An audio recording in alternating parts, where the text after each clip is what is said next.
A California cold case from 2001 has been solved, and the arrest news is shocking the entire community. Barbara Lee was just 30 years old when field workers found her body in a remote irrigation canal in Fresno County that May morning. She had been sexually assaulted and strangled, left in the dust of an isolated rural road. For over 2 decades, her family lived with unanswered questions while her killer walked free. Then, in 2022, advances in forensic science opened a door locked for 21 years. DNA from the crime scene was tested using investigative genetic genealogy. Through painstaking analysis of family trees and genetic links, one name finally emerged: Kenneth Eugene Marks. But when investigators finally identified Barbara's killer, they discovered something shocking that would deny her family the justice they had waited decades to see. What happens when the truth comes too late for a courtroom reckoning? Before we get into the story, drop a comment with your country and the time right now. The morning sun cast long shadows across the irrigation canal when the field workers found her. May 2001 had brought another dry spell to Fresno County, and the men walked slowly along the dusty embankment, checking water levels before the day's heat became unbearable. Roberto Martinez saw the flash of color first fabric that didn't belong in the brown landscape. He called to his partner, and together they moved closer, their boots crunching on dried earth. Barbara Lee lay motionless beside the still water, her body positioned as if someone had simply left her to sleep under the morning sky. But sleep had nothing to do with what happened here. The field workers knew death when they saw it, and they backed away quickly, pulling cell phones from their pockets with trembling hands. Within 20 minutes, the rural road filled with patrol cars, their red and blue lights painting the landscape in urgent colors. Detective Sarah Chen arrived first from the Fresno County Sheriff's Office, followed closely by the coroner and crime scene technician. They worked methodically, photographing everything, measuring distances, collecting samples that would later become crucial evidence in ways no one could imagine. The woman appeared to be in her 30s, with dark hair and clothes that suggested she hadn't planned to end up in this remote place. Her purse lay nearby, containing identification for Barbara Lee, though investigators would later learn she sometimes used the name Barbara Parker. The discovery sent ripples through the small farming community, where violent crime rarely touched their quiet lives. By evening, news vans lined the road. Reporters spoke in hushed tones about the tragedy, while investigators continued their work under portable lights.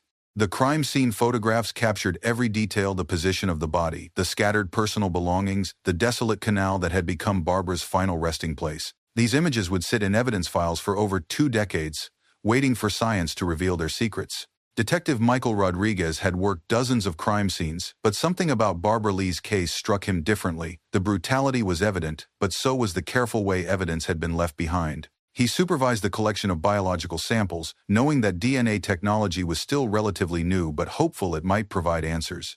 The evidence collection kit contained swabs, vials, and sterile containers that would preserve genetic material for future analysis. Every sample was labeled, logged, and secured according to protocol. Rodriguez watched the criminalists work, methodical and precise, understanding that their attention to detail might someday bring justice to Barbara's family. Identifying Barbara took less than a day. Her driver's license confirmed her as Barbara Lee, a 30-year-old woman with an address 20 miles away. But neighbors and acquaintances knew her as Barbara Parker, an alias that raised questions about her life and the circumstances that led to her death. The dual identity would become another thread for investigators to follow. The hardest part came next: telling her family. Rodriguez drove to the small apartment complex where Barbara's sister lived, rehearsing words that never seemed adequate. The sister's scream echoed through the hallway when she heard the news, a sound that would haunt the detective for years. Within hours, the family gathered, united in grief and desperate for answers about who could have done such a thing. Barbara's mother clutched a framed photograph, tears streaming down her weathered face. She was trying to turn her life around, she whispered to Rodriguez. She had problems, but she was getting better. She didn't deserve this. The detective promised they would find whoever was responsible, though he had no way of knowing how long that promise would take to fulfill. Dr. Patricia Hernandez had performed thousands of autopsies during her career as Fresno County's chief medical examiner, but Barbara Lee's case would remain etched in her memory long after retirement. The examination revealed the full extent of Barbara's suffering. She had been sexually assaulted before being strangled. The cause of death was asphyxiation, the method brutal and personal. The medical examiner's report documented every detail in clinical language that somehow made the horror more real. Barbara had fought her attacker. Defensive wounds on her hands showed she hadn't given up without a struggle. The assault had been violent and prolonged, suggesting someone who knew her or had targeted her specifically. When news of the autopsy findings reached the community, the reaction was immediate and visceral. Residents who had lived their entire lives in Fresno County suddenly felt unsafe in their own homes. Women began traveling in pairs, locking doors that had never needed locks, glancing over shoulders on empty streets. Sheriff William Torres called a press conference at the county courthouse, standing before a wall of microphones and cameras. His voice was steady, but his eyes betrayed the emotion underneath. "We will not rest until we find the person responsible for this heinous crime," he declared. "Barbara Lee deserves justice, and her family deserves answers." The sheriff's promise resonated through the community, shared in coffee shops and church gatherings, repeated on local television and radio. It was a vow that would be tested by time and circumstance, challenged by dead ends and false leads, but never abandoned. Torres meant every word, though he had no idea the case would outlive his career and challenge his successors for decades to come. Detective Rodriguez spent the following weeks methodically tracing Barbara's last known movements. The interview transcripts filled multiple binders as investigators spoke with friends, neighbors, co-workers, and anyone who might have crossed paths with Barbara in her final days. Each conversation was documented, every detail preserved for future reference. Barbara had worked at a local diner, where co-workers described her as quiet but friendly, someone who kept to herself but always had a kind word for customers. The last time anyone saw her alive was 3 days before her body was found, leaving work after the evening shift. Security cameras from that era were few and far between in rural Fresno County, leaving investigators to rely on witness accounts and circumstantial evidence. The canvassing of the area around the irrigation canal produced few leads. The remote location was rarely traveled except by agricultural workers and the occasional teenager looking for a secluded spot. No one reported seeing suspicious vehicles or hearing unusual sounds in the days leading up to the discovery. One interview stood out among the rest, a gas station clerk who remembered Barbara stopping for cigarettes and coffee on her last night alive. "She had seemed nervous," the clerk recalled, glancing frequently toward the parking lot as if watching for someone. But when pressed for details, the witness couldn't provide a description of anyone who might have been following her. As weeks turned into months, the pile of interview transcripts grew thicker, while the list of viable suspects grew shorter. Rodriguez found himself staring at evidence bags and crime scene photos late into the night, searching for connections that seemed to exist just beyond his understanding. Every lead seemed to dissolve under scrutiny. Every witness account proved less helpful than hoped. The frustration was palpable in the sheriff's department, where detectives had grown accustomed to solving cases within weeks or months. Barbara's murder was different, complex, brutal, and maddeningly elusive. The killer had left DNA evidence but remained invisible, a ghost who had committed the perfect crime.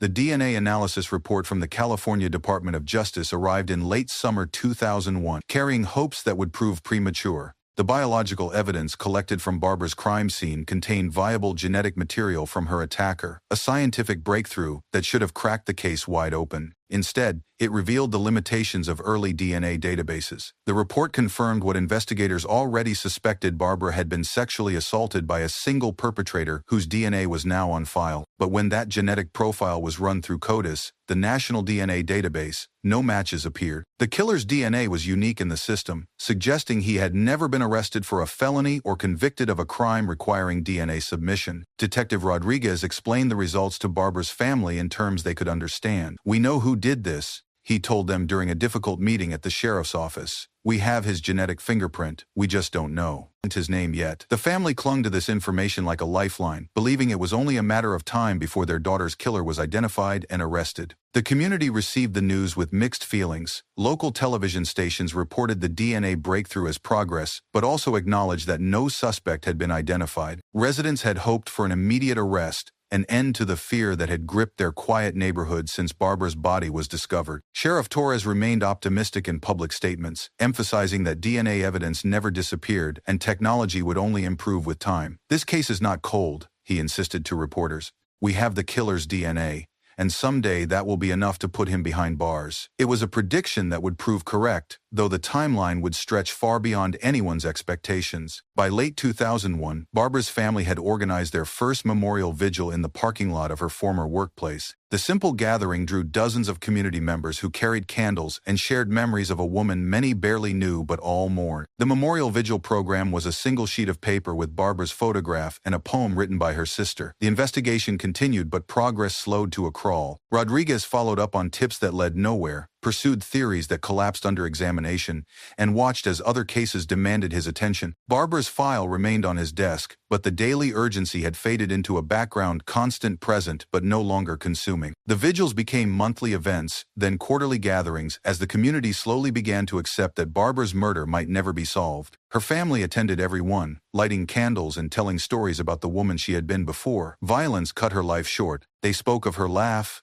her dreams of traveling beyond Fresno County, her love of old movies and late-night phone conversations. Barbara's mother emerged as the family's public voice, giving interviews to local newspapers and television stations whenever reporters called. She refused to let her daughter's memory fade, insisting that someone in the community knew who was responsible. "Somebody saw something," she would say, her voice steady despite years of grief. "Somebody knows who killed my baby." The memorial programs became collector's items of sorts, saved in drawers and pinned to bulletin boards throughout Fresno County. They served as reminders that justice remained undone, that a killer walked free among people who deserved to feel safe in their own community. The cold case file box that would hold Barbara Lee's investigation materials for the next 20 years was standard government-issue gray cardboard with black lettering indicating the case number and victim's name. By early 2002, it contained hundreds of pages of reports, witness statements, crime scene photographs, and laboratory results that had failed to identify her killer. Detective Rodriguez made the decision reluctantly but necessarily. Active cases demanded immediate attention, and Barbara's murder had exhausted its immediate investigative possibilities. The DNA evidence would remain in the database, automatically searched against new profiles as they were entered, but the active investigation was officially suspended. The transition ceremony was informal but emotional. Rodriguez removed Barbara's file from his active case drawer and placed it in the storage box, knowing that other detectives would inherit the case someday. He included a handwritten note summarizing the most promising leads and his personal assessment of evidence that might prove important in the future. Sheriff Torres announced the status change to the media with careful language designed to maintain hope while acknowledging reality. "We are not giving up on Barbara Lee," he emphasized. "This case remains open and active in our cold case files. New technology and new leads can change everything overnight." The family received the news with quiet dignity, understanding the practical realities while refusing to accept defeat. Barbara's sister started a small memorial fund to support DNA testing research, believing that science would eventually provide the answers conventional investigation couldn't deliver. The cold case file box joined dozens of others in the sheriff's department storage facility, each one representing a family's unfinished grief and a community's unresolved fear. But unlike many cold cases, Barbara's contained something special: DNA evidence that would wait patiently for technology to catch up with justice. The local newspaper clipping from December 2002 captured the community's ongoing struggle with Barbara's unsolved murder. The headline read, "Lee Family Continues, Search for Answers," above a photograph of Barbara's mother standing beside her daughter's grave. The story quoted neighbors who still locked doors they'd never locked before and parents who watched their adult children more carefully. Barbara's case had become part of Fresno County's landscape, mentioned in conversations about safety and whispered about in diners and beauty shops. The unsolved murder represented something larger than one woman's death. It was a crack in the foundation of small-town security, proof that evil could touch anyone, anywhere. The family's annual interviews became a ritual, timed to coincide with the anniversary of Barbara's death each May. They used these media opportunities to keep her name in the public eye and appeal for new information. "Someone knows something" became their constant refrain, repeated until local reporters could anticipate the words. Community meetings about neighborhood safety inevitably included discussions about Barbara's murder. Parents organized walking groups and self-defense classes, tangible responses to an intangible fear. The crime had changed how people moved through their own neighborhoods, creating a before and after division in collective memory. Years stretched ahead like an empty highway, each one marking another anniversary without answers, but the family refused to let Barbara's story fade into forgotten tragedy. They understood, perhaps better than anyone, that time could be both enemy and ally, eroding hope while simultaneously advancing the science that might someday reveal the truth. The newspaper clipping would yellow with age, forgotten in most households but preserved carefully by Barbara's mother in a scrapbook that documented her daughter's life and death with equal devotion. The years between 2003 and 2010 passed quietly for most of Fresno County, but Barbara's family measured time differently. Each holiday arrived with an empty chair at the dinner table, each birthday marked by visits to the cemetery instead of celebrations. The family photo album became a painful reminder of Barbara's absence, showing gatherings that felt incomplete without her laugh and stories. Barbara's mother developed a ritual of calling the sheriff's department every few months, politely inquiring about progress on her daughter's case. The answers never varied: no new developments, no matches in the DNA database, no breaks in the investigation. But she continued calling, maintaining contact like a thread connecting the present to the hope for justice. Other family members dealt with grief in their own ways. Barbara's sister moved away from Fresno County, unable to bear the constant reminders of loss. A brother started drinking heavily before eventually finding sobriety and becoming an advocate for victims' family. Their mother remained in the same house, keeping Barbara's room unchanged as a shrine to interrupted dreams. The community gradually absorbed the tragedy into its collective memory, where Barbara's murder became part of local folklore. New residents learned about the unsolved case from neighbors, and longtime residents used it as a dividing line in their personal histories that happened before Barbara Lee was killed or after we lost that young woman. Law enforcement personnel changed during this period, with retirements and transfers bringing new faces to the sheriff's department. But Barbara's cold case file remained in storage, occasionally pulled out by curious detectives who read through the reports and shook their heads at the lack of suspects despite solid DNA evidence. The passage of time felt both cruel and necessary: cruel because each year took Barbara further into the past, but necessary because scientific advances were occurring that would eventually unlock the secrets hidden in that genetic material. Detective James Park inherited Barbara Lee's cold case file in 2015 when he transferred to the Fresno County Sheriff's Office from Los Angeles. The personnel transfer documents officially assigned him to the department's growing cold case unit, where unsolved murders from previous decades waited for fresh perspective and new technology. Park read through Barbara's case file with the methodical attention of someone who understood that overlooked details could be crucial. The reports painted a picture of a thorough investigation hampered by limited technology and absent suspects. The DNA evidence impressed him: solid, viable genetic material that simply lacked a match in criminal databases. Unlike the original investigators, Park had experience with genetic genealogy from his time in Los Angeles, where the technique was beginning to show promise in cold cases. He made a note to himself about Barbara's case, flagging it as potentially suitable for genealogical analysis when funding and resources became available. The cold case unit operated with minimal resources, essentially functioning as a part-time assignment for detectives who also handled active investigations. Park could only dedicate a few hours each month to cases like Barbara's, but he used that time to familiarize himself with the evidence and consider new approaches to old problems. During his first year in Fresno County, Park reached out to Barbara's family, reintroducing himself and assuring them that their daughter's case remained important to law enforcement. The conversation was emotional but necessary, establishing a relationship between the new detective and people who had waited over a decade for justice. Park's fresh perspective didn't immediately produce breakthroughs, but it brought something equally valuable: renewed commitment and an understanding of emerging forensic techniques that might eventually crack the case. Barbara's file moved from storage back to active consideration, where it would soon benefit from dramatic advances in genetic science. The scientific journal article that would change everything for Barbara's case was published in 2018, though its significance wouldn't become apparent for several more years. The research described successful applications of investigative genetic genealogy to cold cases, explaining how DNA from crime scenes could be compared to genealogy databases to identify suspects through family relationships. Detective Park read about these breakthroughs with growing excitement, recognizing the potential applications to Barbara's case. The technique required high-quality DNA, which Barbara's case possessed, and access to genealogy databases, which were growing larger each year as more people submitted samples for family history research. Cold case families throughout California began learning about genetic genealogy through victim advocacy groups and media reports. The Golden State Killer case had demonstrated the power of this approach, generating hope among families who had waited decades for answers. Barbara's mother called Detective Park after seeing a television report about similar cases. The conversation was tentative but hopeful. Park explained that genetic genealogy was expensive and time-consuming, requiring partnerships with specialized laboratories and genealogists. But for the first time in years, he could offer Barbara's family something more substantial than patience, a concrete investigative approach that might actually work. Funding remained the primary obstacle. The Fresno County Sheriff's Office lacked resources for expensive genetic testing, and state grants for cold cases were highly competitive. Park began researching funding sources and building relationships with laboratories that specialized in forensic genealogy. The scientific advances that would eventually solve Barbara's case were accelerating,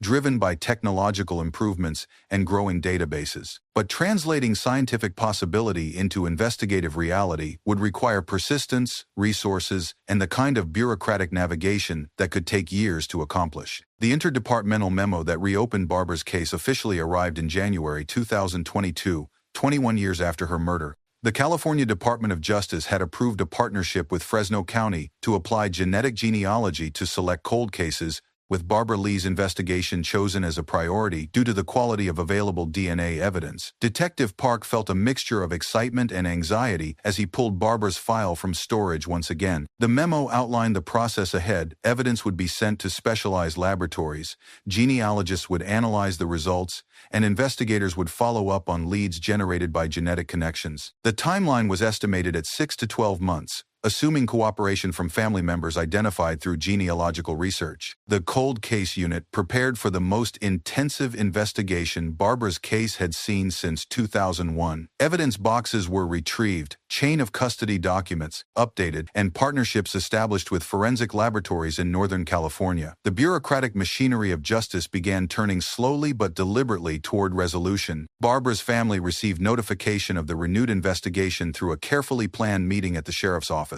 Detective Park explained the genetic genealogy process in simple terms, managing expectations, while acknowledging the genuine hope this approach represented. The family's reaction was emotional but controlled. 21 years of waiting had taught them to be cautious about promises. Media outlets picked up the story of Barbara's case being reopened, generating renewed community interest in the murder that had haunted Fresno County for over 2 decades. Neighbors who had forgotten the details were reminded of the young woman whose killer had never been caught, and discussions about the case resumed in coffee shops and community centers. The investigative machinery was finally in motion again, powered by scientific advances that hadn't existed when Barbara died but might finally reveal the identity of her killer. The laboratory chain of custody form tracked Barbara's evidence through its journey to modern DNA analysis, documenting every transfer and procedure with bureaucratic precision. The biological samples collected in 2001 had survived 2 decades in proper storage, maintaining their genetic integrity despite the passage of time. Dr. Rebecca Martinez, the forensic scientist assigned to Barbara's case, examined the evidence with professional optimism.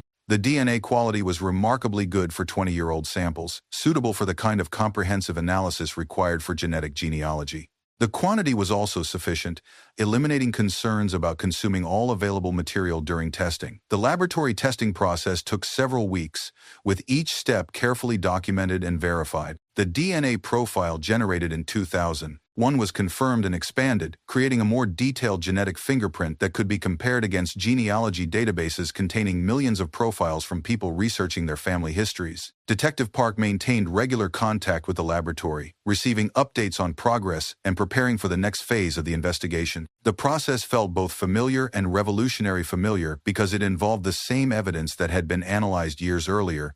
Revolutionary because the databases and techniques now available could actually produce actionable results. Barbara's family waited with renewed hope, understanding that the testing phase represented their best chance for answers in over 20 years. The laboratory work was invisible to them, conducted by scientists they would never meet, but it carried the weight of their decades-long search for justice. The chain of custody form would eventually document the successful completion of genetic analysis, marking the moment when Barbara's case transformed from an unsolved mystery into a solvable puzzle requiring only time and genealogical expertise to complete. The genetic genealogy chart that would eventually identify Barbara's killer began as a blank canvas in March 2022, when genealogist Dr. Sarah Chen started analyzing the DNA profile generated from crime scene evidence. The process required patience and expertise, building family trees from genetic matches to trace relationships back through generations. The database searches produced dozens of potential matches, ranging from close relatives to distant cousins separated by centuries of family history. Dr. Chen organized these connections into a visual map, with genetic relationships represented by lines connecting names and dates. Each match represented a potential pathway to identifying the unknown perpetrator. Working backward through family trees, Dr. Chen identified common ancestors shared between multiple 5x2s matches. These genealogical intersections suggested branches of families that might contain Barbara's attacker. The process was methodical and time-consuming, requiring verification of relationships through historical records and birth certificates. Detective Park learned the basics of genetic genealogy through his collaboration with Dr. Chen, understanding how DNA inheritance patterns could reveal family connections across multiple generations. The science was complex, but the investigative implications were straightforward. Follow the genetic breadcrumbs until they led to a specific individual. The chart grew more detailed as Dr. Chen narrowed the possibilities, eliminating family branches that couldn't have produced the perpetrator and focusing on lines that matched the geographic and temporal parameters of Barbara's case. Each elimination brought the investigation closer to identifying the killer's family and ultimately the killer himself. By late spring 2022, the genealogy chart contained hundreds of names connected by genetic relationships, but the pattern was beginning to point towards specific families in Central California. The scientific method was working, slowly but inexorably, revealing secrets that had been hidden for over 20 years. The breakthrough came on a Tuesday morning in June 2022, when Dr. Chen called Detective Park with news that would transform Barbara's case from cold to solved. The genetic genealogy analysis had identified a strong candidate, Kenneth Eugene Marks, a man whose family connections matched the DNA profile and whose personal history aligned with the geographic and temporal parameters of the investigation. The investigative summary report documented the convergence of evidence that pointed to Marks as Barbara's killer. He had lived in Fresno County in 2001, had no solid alibi for the time period when Barbara disappeared, and belonged to family lines that matched the genetic genealogy analysis. Most importantly, his DNA would match the crime scene evidence if samples could be obtained for comparison. Detective Park felt the familiar surge of excitement that came with major breakthroughs, tempered by the professional caution that prevented premature celebrations. Genetic genealogy provided strong leads, but direct DNA comparison was necessary for absolute confirmation. The investigation was closer to resolution than it had been in over 20 years, but crucial work remained. The challenge was obtaining a DNA sample from Kenneth Eugene Marks for comparison with crime scene evidence. Standard investigative techniques included surveillance to collect discarded items, but these approaches required careful legal preparation and patience. Park began preparing search warrants and consulting with prosecutors about the best methods for evidence collection. Geographic analysis confirmed that Marks had lived within a reasonable distance of Barbara's murder scene in 2001, with access to the rural roads where her body was discovered. Employment records and personal history revealed no obvious connections to Barbara, suggesting a random encounter or opportunistic crime. The investigative summary would eventually become a crucial document in presenting the case to prosecutors and Barbara's family, but for now it represented the culmination of scientific and detective work that had spanned 2 decades. The internal investigation file that would close Barbara's case forever contained a discovery that Detective Park hadn't anticipated when he began pursuing Kenneth Eugene Marks as a suspect. Routine background checks revealed that Marks had died 3 years earlier, taking his secrets to the grave and eliminating any possibility of arrest or trial. The revelation was simultaneously vindication and disappointment. DNA evidence confirmed Marks as Barbara's killer with scientific certainty, but his death meant that conventional justice was impossible. There would be no arrest, no trial, no opportunity for Barbara's family to confront her killer in a courtroom setting. Park spent hours reviewing Marks's personal history, searching for connections to Barbara or explanations for the brutal crime that had haunted Fresno County for over 20 years. The investigation revealed a man who had lived quietly after 2001, with no known criminal history or pattern of violence. His death had been from natural causes, unrelated to any investigation. The internal meeting where Park presented his findings to department leadership was emotional and complex. The DNA evidence was conclusive. Kenneth Eugene Marks had killed Barbara Lee in May 2001, but traditional law enforcement metrics of success, measured by arrests and convictions, couldn't apply to a case where the perpetrator had died before being identified. Sheriff Torres, now nearing retirement, listened to the briefing with mixed emotions. The case that had defined much of his career was finally solved, but the resolution felt incomplete without the possibility of criminal prosecution. Still, truth had value independent of courtroom justice, and Barbara's family deserved to know what had happened to their daughter. The weight of resolution began settling over the investigation team, bringing closure to a case that had consumed thousands of hours and influenced countless decisions over 2 decades. The press release draft sat on Sheriff Torres's desk for 3 days before he approved its contents,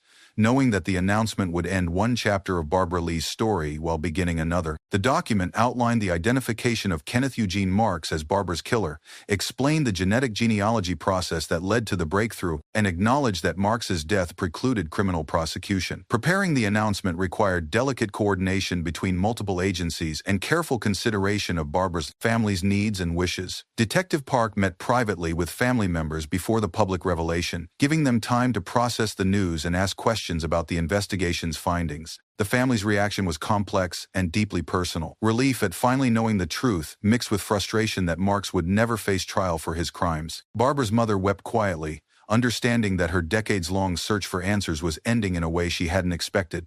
"At least we know," she whispered repeatedly, as if trying to convince herself that knowledge was enough. Legal experts consulted during the preparation phase confirmed that the case would be officially closed as cleared by exceptional means, a designation used when DNA evidence identifies a perpetrator who cannot be prosecuted due to death or other circumstances. The classification provided statistical closure while acknowledging the unique nature of the resolution. Media strategy became important as news organizations prepared to cover the story. The sheriff's office wanted to highlight the success of genetic genealogy while respecting the family's privacy and emotions. The announcement would likely generate national attention, given public interest in cold cases and advances in forensic science. Tears of both relief and sorrow marked the family briefing, capturing the bittersweet nature of justice delayed but finally delivered through scientific persistence and investigative dedication. The press conference transcript from January 2023 captured a moment 22 years in the making, when Barbara Lee's name was finally spoken alongside her killers in an official acknowledgement of truth.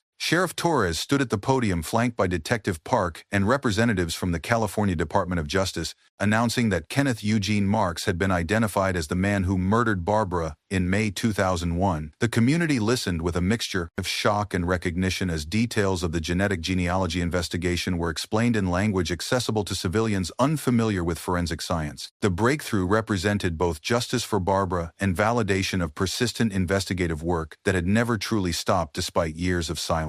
Media representatives asked pointed questions about why the case had taken so long to solve and whether other cold cases might benefit from similar approaches. Sheriff Torres emphasized that DNA evidence never disappears and that advances in science continuously create new opportunities for justice, even decades after crimes are committed. The announcement generated immediate reaction from community members who remembered Barbara's murder and had wondered for years about the identity of her killer. Some expressed anger that Marks had lived free for over 20 years, while others focused on gratitude that the truth had finally emerged through scientific innovation and investigative persistence. Barbara's family attended the press conference but declined to speak publicly, still processing the complex emotions surrounding the revelation. Their presence was powerful testimony to the endurance of love and the importance of never giving up hope for answers, even when those answers come in unexpected forms. National media outlets picked up the story within hours, highlighting the success of genetic genealogy in solving cold cases and giving Barbara's murder broader significance as an example of justice served through scientific advancement. The empty courtroom photograph became an unintended symbol of justice denied when Barbara's family visited the Fresno County courthouse after learning that Kenneth Eugene Marks would never stand trial for her murder.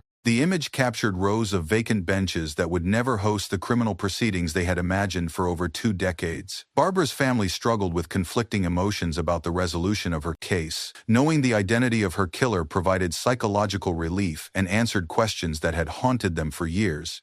But the absence of criminal prosecution left a void where courtroom justice should have been. There would be no guilty verdict, no sentencing, no opportunity to speak directly to the person who had destroyed their lives. The concept of justice became more complex in light of these circumstances. Traditional definitions focused on punishment and accountability through legal proceedings, but Barbara's case forced consideration of whether truth itself constituted a form of justice. Her killer had been identified with scientific certainty, her death validated as a crime rather than an accident or mystery. Legal scholars and victim advocacy groups debated the implications of cases like Barbara's, where genetic genealogy provided answers, but death precluded prosecution. Some argued that identification and public acknowledgement represented meaningful justice, while others maintained that only criminal conviction could truly serve victims and their families. The family's reflection on delayed justice revealed the emotional complexity of cold case resolution. Waiting 22 years for answers created its own form of suffering, but the knowledge that science could eventually reveal truth provided comfort even when traditional legal remedies were impossible. Justice might be delayed,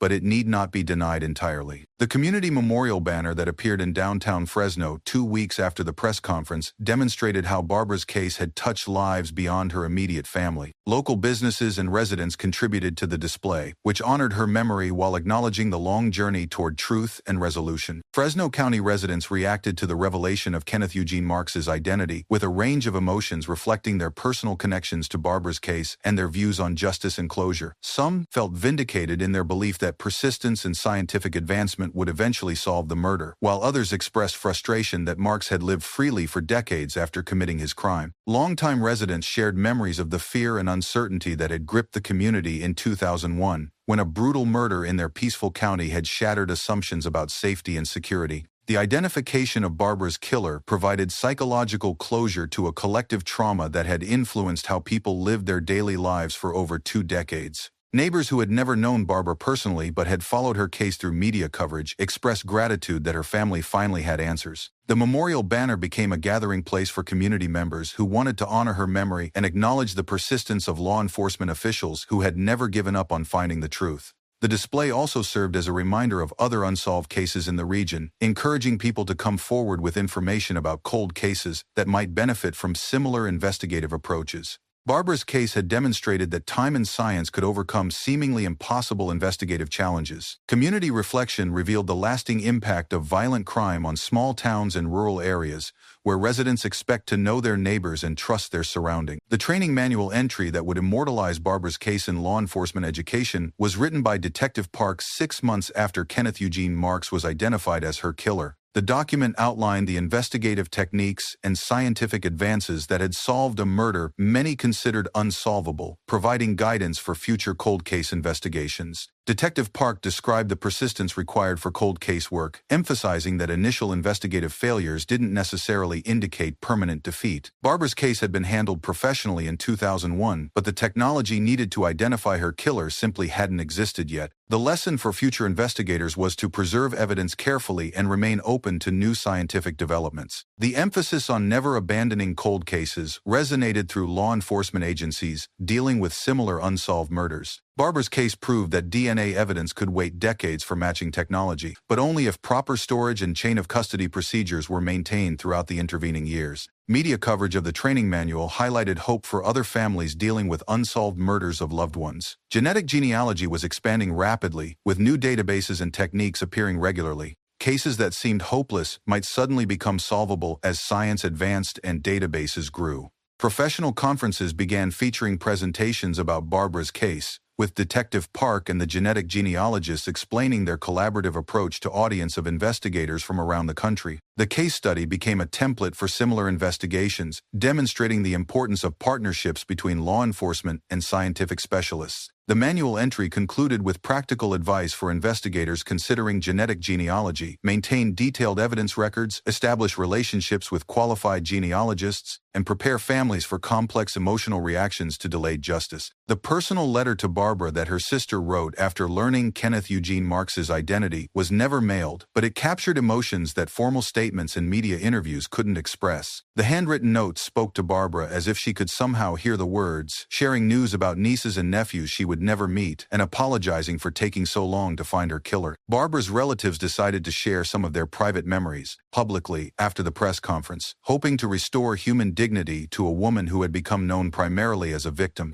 They described her love of old movies, particularly romantic comedies that made her laugh until she cried. She had dreamed of traveling to Europe and learning to speak French, ambitions that seemed modest but felt enormous to a working-class woman in rural California. Family members recounted Barbara's kindness to elderly neighbors and her volunteer work at animal shelters, activities that revealed her character more clearly than the circumstances of her death. These stories painted a picture of someone who had tried to make positive differences in small ways, whose loss had created ripples of grief that extended far beyond her immediate family. The decision to speak publicly about Barbara's life required courage from family members who had guarded their privacy for over 2 decades. But they understood that her story could inspire others and demonstrate that victims were complex human beings, worthy of remembrance beyond the violence that ended their lives. A visit to Barbara's gravesite became an annual tradition after her case was solved, with family members gathering to share updates about their lives and express gratitude for the scientific advances that had finally revealed the truth about her death. The legislative testimony transcript that preserved Barbara's influence on cold case policy was recorded in the California State Assembly 6 months after her case was resolved. Advocates cited her murder as evidence for increased funding for genetic genealogy programs and improved evidence storage requirements for law enforcement agencies. Barbara's case demonstrated the power of forensic genealogy to solve murders that conventional investigation couldn't crack, but it also highlighted the resource requirements and time commitments necessary for success. State legislators learned that genetic genealogy was expensive and labor-intensive, requiring specialized partnerships and extended timelines that tested the patience of families and investigators. The testimony emphasized that cases like Barbara's were becoming more common as DNA databases expanded and techniques improved. Cold case advocates argued that state government had a responsibility to fund these advanced investigative approaches, given their proven effectiveness in providing justice for victims and closure for families. Policy discussions focused on practical considerations, including evidence storage requirements, laboratory capacity, and training needs for investigators who wanted to use genetic genealogy. Barbara's case provided a concrete example of success that helped legislators understand abstract scientific concepts and bureaucratic challenges. The legislative hearing generated bipartisan support for cold case funding initiatives, with representatives from both parties expressing sympathy for families like Barbara's who had waited decades for answers. Her case became a touchstone in debates about criminal justice resources and the state's commitment to solving violent crimes regardless of when they occurred. The transcript concluded with commitments from key legislators to prioritize cold case funding in upcoming budget negotiations, using Barbara's story as justification for investments in scientific approaches to justice. The framed photograph of Barbara that had sat on her mother's mantelpiece for 22 years finally moved to a place of honor in the living room,